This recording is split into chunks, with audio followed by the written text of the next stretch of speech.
Hello everyone, welcome back to CUET Nimbus. इस video में हम लोग डिस्कस करने वाले हैं इंटरनेशनल ऑर्गेनाइजेशंस के बारे में, उसके बारे में कुछ इंपॉर्टेंट फैक्ट्स।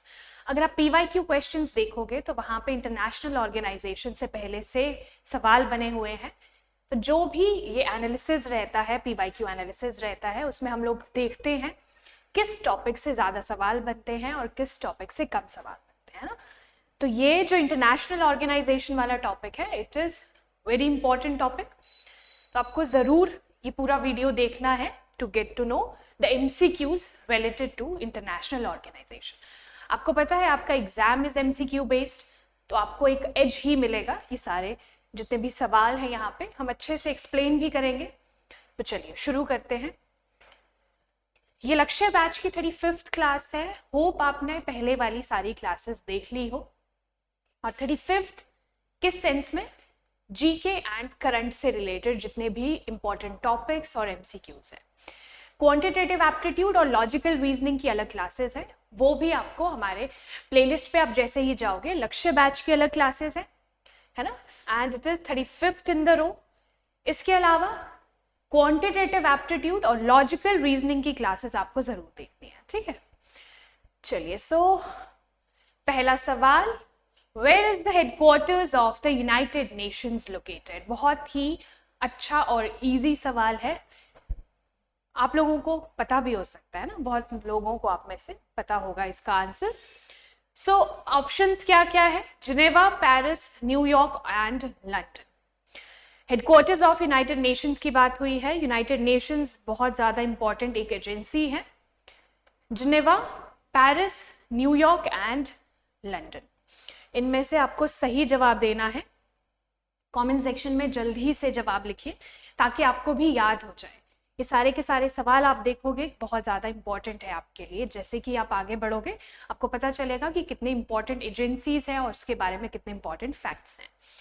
चलिए, तो अगर हम इसका जवाब देखें, हेडक्वार्टर्स ऑफ यूनाइटेड नेशंस, ये है in New York. New York, United states. तो ये देखिए, ये है इसका लोगो, यूनाइटेड नेशंस का logo and headquarters of United Nations. ध्यान रखेंगे, न्यूयॉर्क। आप ये सारे के सारे पॉइंट्स जो है, छोटे छोटे पॉइंटर्स नोट डाउन कर सकते हो। अगर आप किसी रीजन से नहीं नोट डाउन कर पा रहे हो तो आपको क्या करना है, टेलीग्राम चैनल फॉलो कर। टेलीग्राम चैनल फॉलो करके क्या होगा, ये सारा का सारा PDF जो है आपको वहां पे मिल जाएगा, बिल्कुल ही free of cost, just in one click. चलिए, तो नेक्स्ट सवाल पे आते हैं। The international monetary fund was established in which year? यहाँ पे बात हुई है IMF की, इंटरनेशनल मॉनेटरी फंड। IMF किस ईयर में एस्टेब्लिश हुआ था? अगर आपने सुना हो IMF के बारे में तो ऑप्शंस है आपके सामने अलग अलग, 1944, 1945, 1950 एंड 1960। इसमें से आपको बताना है सही जवाब। चलिए, सो सही जवाब क्या है? A, option A, that is 1944। Note down कर लीजिए, सिंपली राइट डाउन IMF 1944। तो आपको पता चल जाएगा कि IMF के बारे में बात हो रही है, इंटरनेशनल मॉनेटरी फंड। अगर आपने ईयर सामने लिखा है तो सीधी सी बात है, एस्टेब्लिशमेंट ईयर ही होगा, है ना। IMF, international monetary fund. Next सवाल पे आते हैं, which of the following is not a principal organ of the United Nations? अब यहाँ पे UN की एजेंसीज के बारे में बात हुई है। यूनाइटेड नेशंस जो कि बहुत ही इंपॉर्टेंट एक बॉडी है, और अगर आप करंट न्यूज फॉलो करते हो आपको पता होगा कि यूनाइटेड नेशंस अक्सर न्यूज में बना रहता है ना। चलिए, तो अलग अलग ऑप्शंस क्या है? Security council, economic and social council, international court of justice और वर्ल्ड हेल्थ ऑर्गेनाइजेशन।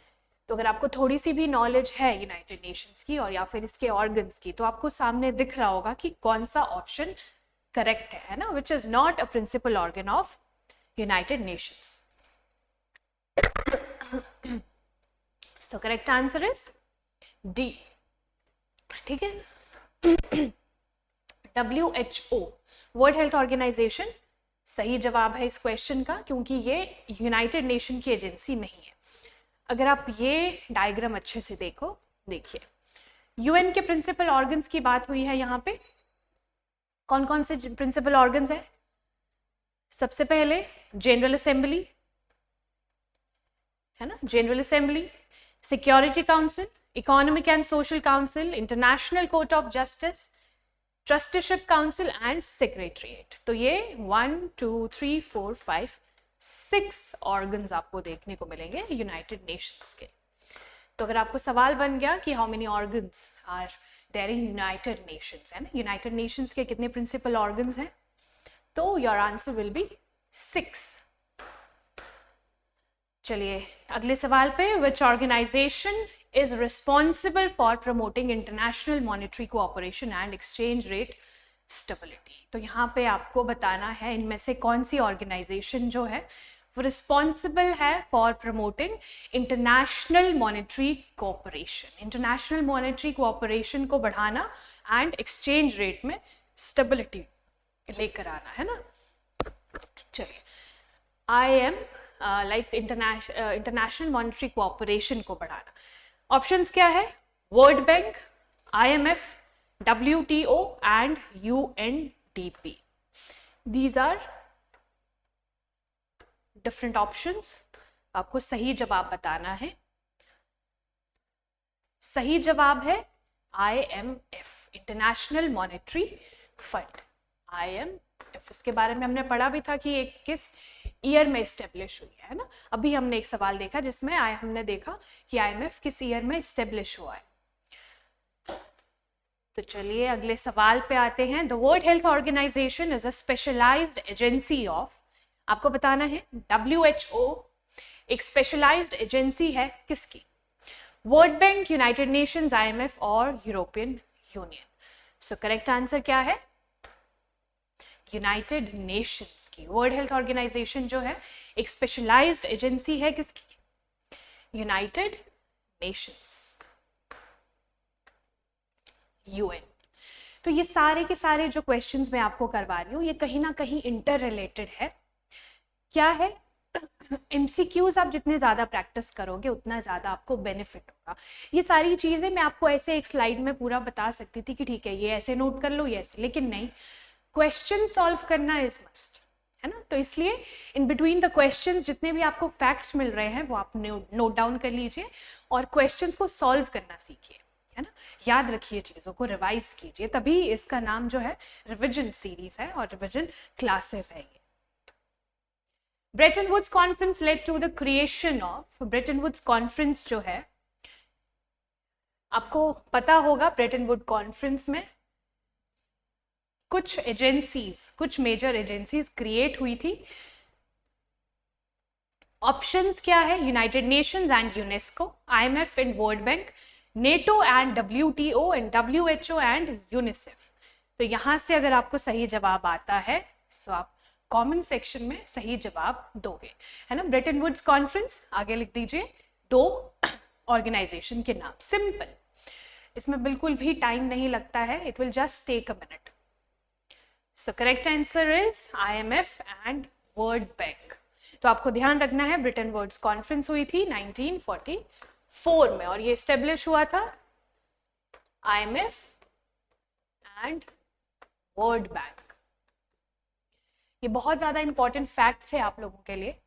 इससे पहले भी जितनी भी क्लासेस थी है ना, ये 35th है, इससे पहले की जितनी भी क्लासेस है आप लोगों को देखनी है वो क्लासेस, क्योंकि उसमें MCQs के साथ साथ आपको जो कोर टॉपिक्स हैं वो सारे करवाए गए हैं, है ना। तो MCQs जरूर देखिए, प्लस जितने भी टॉपिक्स आपको हमने करवाए हैं वो भी एक बार जरूर रिवाइज कर लीजिए।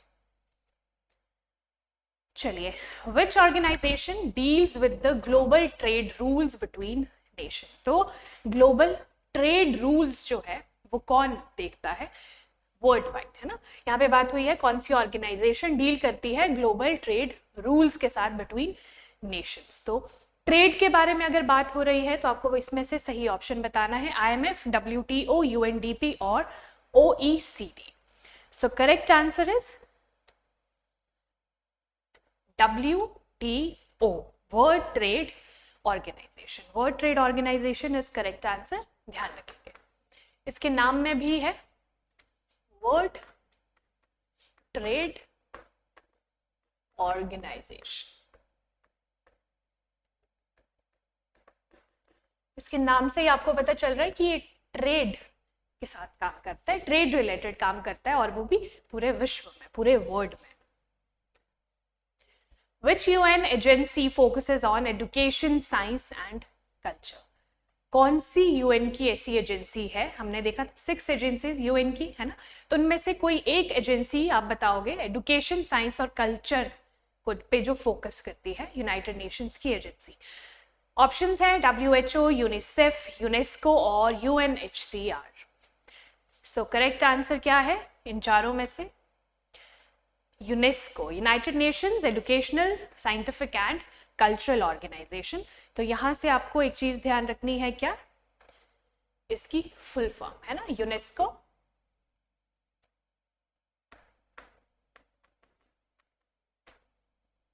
फुल फॉर्म क्या है? United Nations, United nations educational,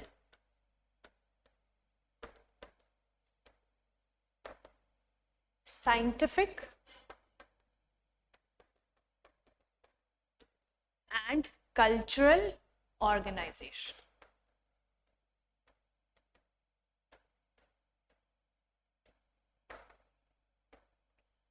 ये छोटी छोटी जो फुल फॉर्म्स है, फुल फॉर्म्स अगर आप PYQ देखोगे तो फुल फॉर्म्स भी पूछी जाती है, प्लस इंटरनेशनल ऑर्गेनाइजेशन से पूछा जाता है कि ये कब एस्टेब्लिश हुई थी, इसके हेडक्वार्टर्स कहाँ पे है, या फिर उससे रिलेटेड कुछ भी इंपॉर्टेंट फैक्ट्स।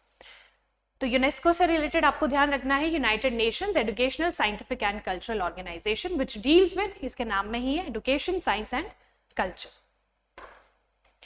चलिए, the international court of justice is located in, अब यहाँ पे बड़ी ही इंपॉर्टेंट बात है, आपको बताना है इंटरनेशनल कोर्ट ऑफ जस्टिस कहाँ पे लोकेटेड है। अगर आपको यूएन एजेंसीज याद हो, है ना, यूएन एजेंसीज याद हो, हमने अभी पढ़ी है, तो आपको पता होगा यूएन एजेंसी का एक पार्ट है इंटरनेशनल कोर्ट ऑफ जस्टिस। सो ये कहाँ पे लोकेटेड है? क्या क्या ऑप्शंस हैं? न्यूयॉर्क, जिनेवा, द हेग और द पेरिस। ठीक है, ये ऑप्शंस है, आपको सही आंसर बताना है। So correct answer is C, Hague is correct answer. ठीक है, HAGUE, हेग। और हेग जो सिटी है, ये देखिए, ये है इंटरनेशनल कोर्ट ऑफ जस्टिस, सामने जो पिक्चर है, और ये कहाँ पे है? Hague, and the city is in Netherlands. और नीदरलैंड्स कहाँ पे है? यूरोप में। ठीक है, आप ध्यान रखोगे यूरोप में, ऐसे आपको यूके देखने को मिलेगा, ठीक है, यूके, और यहाँ पे आपको नीदरलैंड्स देखने को मिलेगा।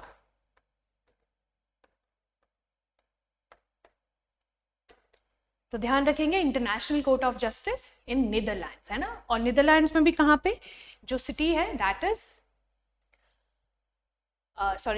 जो हेग सिटी है ना, इन नीदरलैंड्स। और अगर हम नीदरलैंड्स की कैपिटल देखें तो इट्स एम्स्टरडैम। ठीक है, capital is Amsterdam. Which organization is responsible for addressing issues related to refugees globally? तो यहाँ पे बात हुई है, कौन सी ऑर्गेनाइजेशन जो है ये रिस्पॉन्सिबल है for addressing issues related to refugees. Refugees के बारे में बात हो रही है ना, रिफ्यूजीज को लेकर जो भी रिस्पॉन्सिबिलिटीज है वो कौन संभालता है, कौन सी ऑर्गेनाइजेशन देखती है?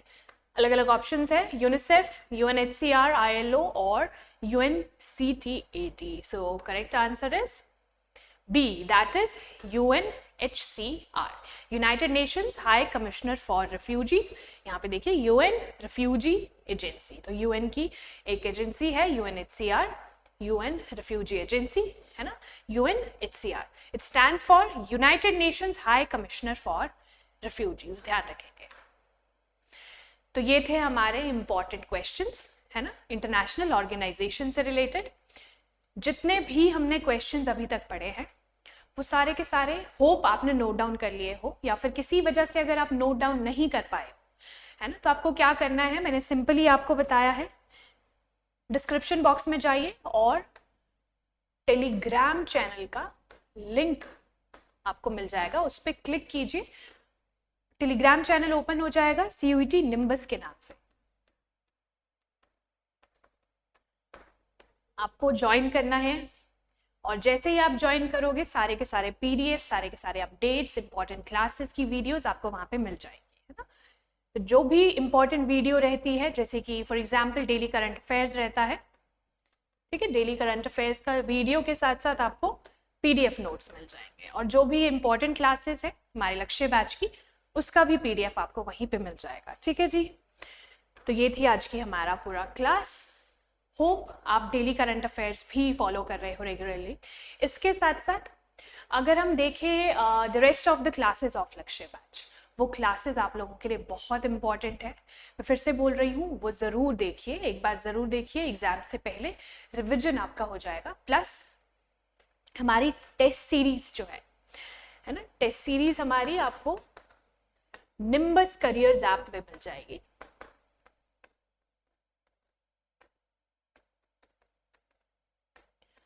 आपको क्या करना है, प्ले स्टोर में जाना है और निम्बस करियर्स ऐप लिखना है, सर्च करना है निम्बस करियर्स ऐप, वहाँ पे ओपन हो जाएगा एंड डाउनलोड दैट ऐप, या फिर आप कॉल कर सकते हो डिस्क्रिप्शन में दिए गए नंबर पे।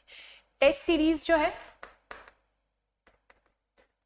वो बहुत ही अफोर्डेबल प्राइस पे आपको मिलेगी एट जस्ट 299, ठीक है, एट जस्ट 299 पे आपको ये मिलेगी, और टोटल 10 टेस्ट्स हैं of GAT, general aptitude test.